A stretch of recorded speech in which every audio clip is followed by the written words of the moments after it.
Ne pas écouter ton audience, dans le fond, c'est un peu comme si tu naviguais sur un lac ou sur un océan, mais sans carte. Tu vas un peu risquer de te perdre. Hein?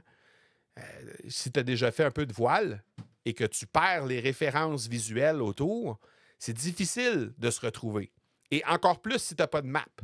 C'est un peu ça que ça va te donner. Les feedbacks de tes auditeurs, c'est un peu ça que ça va te donner. Ça va te donner des points de référence autour de toi à partir desquels tu vas pouvoir bâtir ton contenu de meilleure façon et faire en sorte que tu vas pouvoir vraiment comprendre un peu plus quel genre d'espace tu as à gauche, quel genre d'espace tu as à droite, jusqu'où tu peux aller, etc. Et ça va te donner des points extrêmement utiles pour bâtir du feedback. Parce que si tu ignores les feedbacks, ben, c'est un peu comme si tu cuisines, tu goûtes pas. Tu vas jamais savoir si c'est bon. Hein? Tu vas attendre que les autres te le disent. Puis là, tu vas ouais. Mais tandis que si tu goûtes, ben déjà, tu vas avoir une bonne idée de où tu peux aller, comment tu peux ajuster les trucs. Mais c'est un peu ça. Le feedback que les gens vont te donner, c'est un peu ça. Et ils vont pouvoir te donner un feedback qui va être extrêmement utile dans la mesure où tu pratiques l'écoute active. Donc, moi, ce que je te propose déjà, c'est 5 choses que tu dois absolument faire pour être en mesure de pouvoir mieux comprendre ton audience. La première chose, je te l'ai dit, c'est de pratiquer l'écoute active. Ce que ça va te permettre de faire, c'est de mieux comprendre ce que nous, on appelle dans l'académie la liste époque de ton audience. OK? C'est quoi la liste époque? Bien, c'est un peu ce que je t'ai présenté lorsque on a ouvert l'épisode d'aujourd'hui, c'est-à-dire qu'est-ce que les gens veulent éviter à tout prix? De quoi ils ont peur par-dessus tout? Quels sont les buts ou les objectifs qu'ils ont dans la vie?